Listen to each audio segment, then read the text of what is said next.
The sun no longer rose the way it used to. In the small village of Illyria's Edge, mornings arrived quietly, wrapped in a pale gray light that barely touched the stone streets. Once, the sun had painted the rooftops gold, warmed the fields, and filled the air with life. But now, it lingered behind thick clouds, as if afraid to fully appear. At the center of this village stood a young girl named Leora. She was no different from the other villagers at first glance. Slender, quiet, wearing simple clothes stitched many times over. Yet there was something about her presence that made people pause, even if they could not explain why. When Leora walked through the narrow streets, lanterns seemed to glow a little brighter. Shadows retreated just slightly. Leora had been an orphan for as long as she could remember. She lived in a small wooden house at the edge of the village, where the forest began to whisper at night. Every morning, she stepped outside and looked toward the sky, hoping, praying, that the sun would return to its former brilliance. But each day, the light felt weaker, colder, more distant. The villagers spoke in hushed voices about the fading sun. Crops were growing slower. Nights were stretching longer. Fear moved silently from home to home, settling into hearts like an uninvited guest. Elders blamed ancient curses. Others spoke of forgotten magic. But no one had answers, except, perhaps, Leora. She first noticed it on a morning unlike any other. As she carried water from the village well, her fingers brushed against the cold metal handle. Suddenly, warmth spread through her hands.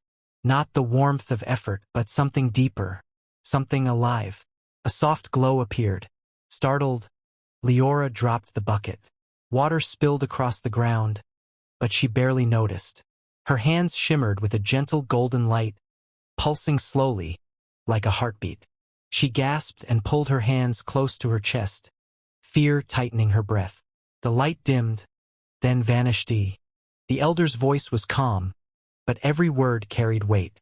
She slowly unrolled the ancient scroll. Its surface cracked and yellowed with age. Symbols etched in faded gold shimmered faintly as candlelight danced across them. Leora leaned closer, feeling the familiar warmth rise in her chest. "These words were written before your village was built," the elder said. "Before the sun began to fade." She traced a finger across the scroll.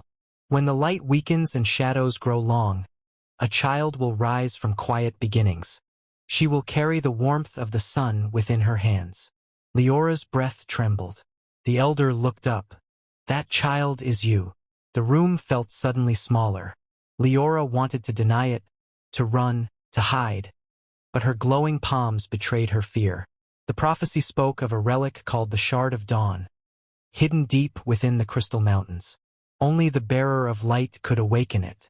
Only through sacrifice could the sun be restored. "You must leave the village," the elder said softly.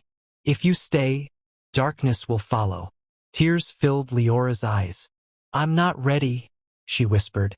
"No one ever is," the elder replied. "But the light chose you because you are strong enough." Outside, thunder rolled in the distance.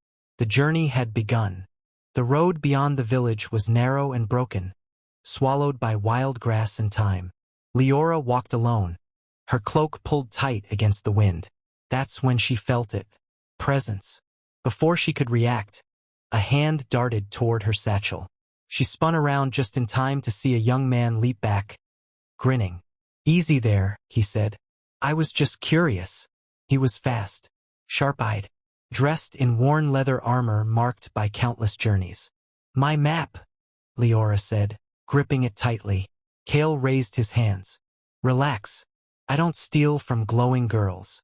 But his eyes lingered on her faintly lit hands. "You're not normal," he added. "Neither are you," she replied. Something unspoken passed between them, recognition, perhaps. Kale had run from something once. Leora could see it in his eyes. Against her better judgment, she let him walk beside her. Neither of them realized how deeply their paths were about to intertwine. The next morning, Alex returned and found a small shop waiting for him. A note on the door read, "Kindness never goes unnoticed." In that moment, Alex learned true wealth is not money, but kindness.